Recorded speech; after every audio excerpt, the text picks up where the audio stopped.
யார் அனுபவசாலி என்பதற்கு குட்டி கதையுடன் உரையை தொடங்கிய தமிழக வெற்றிக் கழக தலைவர் விஜய் கரூர் விவகாரத்தில் தன் மீது பழி போட்டது ஏன் என்று ஆவேசமாக கேள்வி எழுப்பியதோடு விஜயை அசிங்கப்படுத்துவது தமிழ்நாட்டு மக்களை அசிங்கப்படுத்துவதற்கு சமம் என கூறி பேசும்போதே கண் கலங்கினார்.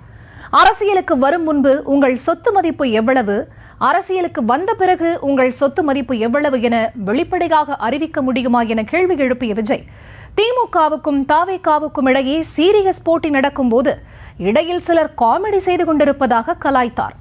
அறிவாலயத்தில் யாராவது நிழலுக்கு ஒதுங்கினால் கூட கூட்டணிக்கு அழைத்துக் கொள்கிறார் முதலமைச்சர் என்ற விஜய் திமுக கூட்டணியை கல்லாப்பெட்டி கூட்டணி என பெயர் வைத்து அழைத்தார். கொஞ்ச நாளைக்கு முன்னாடி நம்ம ஸ்டாலின் சார் ஒரு ஒன்று உருட்டினாரு, நீங்க கேள்விப்பட்டிருப்பீங்க. இப்ப வரப்போற எலெக்ஷன் எதுக்கான எலெக்ஷன்? நம்ம சட்டமன்ற தமிழ்நாடு சட்டசபைக்கான ஒரு தேர்தல் இல்லையா? இதே தமிழ்நாட்டுக்கும் டெல்லிக்குமான ஒரு எலெக்ஷன் அப்படின்னு சொல்றாங்க. இன்னும் கொஞ்சம் மேல போய் தமிழ்நாட்டுக்கும் என்டிஏவுக்குமான ஒரு எலெக்ஷன் அப்படின்னு சொல்றாங்க. என்ன சார், டெல்லியில ஏதாவது நிக்க போறீங்களா? எந்த எலெக்ஷனை எப்படி டீல் பண்ணணும், எப்படி ஹேண்டில் பண்ணணும்ன்றது நம்ம தமிழ்நாட்டு மக்களுக்கு தெளிவா தெரியும். இந்த போருக்கு போறதுக்கு முன்னாடி தான் இந்த படை பரிவாரங்களோட போவாங்கன்னு கேள்விப்பட்டிருக்கிறேன். ஆனா நீங்க என்னடானா இந்த ஒண்ணுத்துக்கும் உதவாத இந்த பால் டப்பாவை உருட்டிக்கிட்டு இருக்கீங்களே சார். உண்மையிலே இந்த எலெக்ஷன் எதுக்கான எலெக்ஷன் சொல்லட்டுமா? தமிழ்நாட்டு மக்களுக்கும் ஊழலுக்கும் நடக்கிற போர், தமிழ்நாட்டு மக்களுக்கும் லஞ்சத்துக்கும் நடக்கிற போர், தமிழ்நாட்டு மக்களுக்கும் இந்த நிர்வாகத்தை சரியா செய்யாத இந்த திமுக அரசுக்கும் நடக்கிற போர், அதாவது தமிழ்நாட்டு மக்களுக்கும் உங்க ஆட்சிக்கும் நடக்கிற போர், தமிழ்நாட்டு மக்களுக்கும் ஸ்டாலின் சாருக்கும் நடக்கிற போர், விஜய்க்கும் ஸ்டாலின் சாருக்கும் நடக்கிற போர், தூய சக்தி டிவிகேவுக்கும் தீய சக்தி டிஎம்கேவுக்கும் தான் இந்த போர்.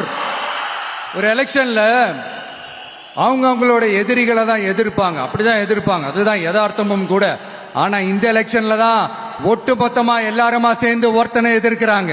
ஏன்னா இந்த விஜய் ஊழலை எதிர்க்கிறான், லஞ்சத்தை எதிர்க்கிறான், மக்களோட மக்களா நிக்கிறான், அந்த மக்கள் அவன் கூட நிக்கிறாங்க.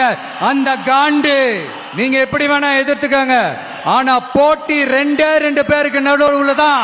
ஒண்ணு இன்னொன்னு ஏன் மேல அவதூறு பரப்புனா அது மக்கள் மேல அவதூறு பரப்புற மாதிரின்னு. எனக்கு அரசியல் தெரியலன்னு சொன்னா அது மக்களுக்கு அரசியல் தெரியலன்னு சொல்ற மாதிரின்னு. என்ன அசிங்கமா பேசினா அது மக்கள் அசிங்கமா பேசுற மாதிரின்னு. எனக்கு எதிராக செய்யற ஒவ்வொரு செயலும் அது மக்களுக்கு எதிராக செய்யற செயல் அவங்களுக்கு தெரியாம போச்சு. இந்த விஜயும் மக்களும் வேறு வேறு இல்லை.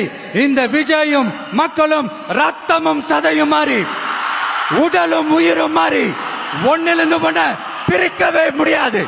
எஸ், சென்சிட்டிவான சென்டிமெண்ட், அது சென்சிட்டிவான சென்டிமெண்ட்.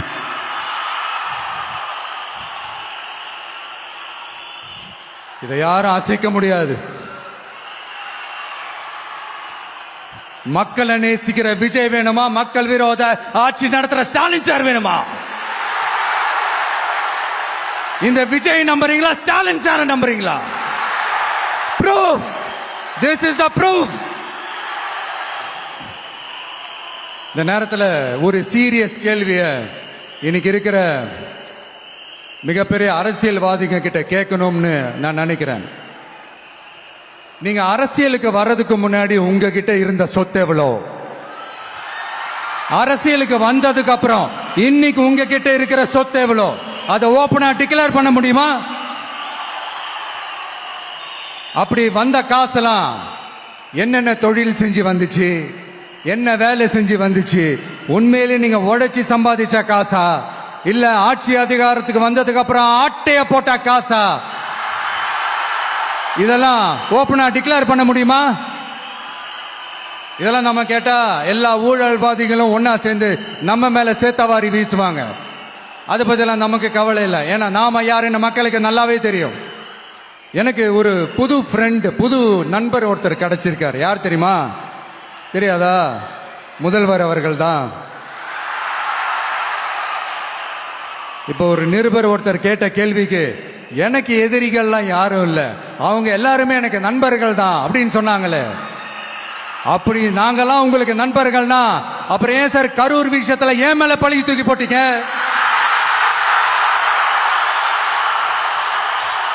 உங்களுக்கு மனசாட்சின்னு ஒண்ணு இருந்தா அப்படி பேசிருப்பீங்களா?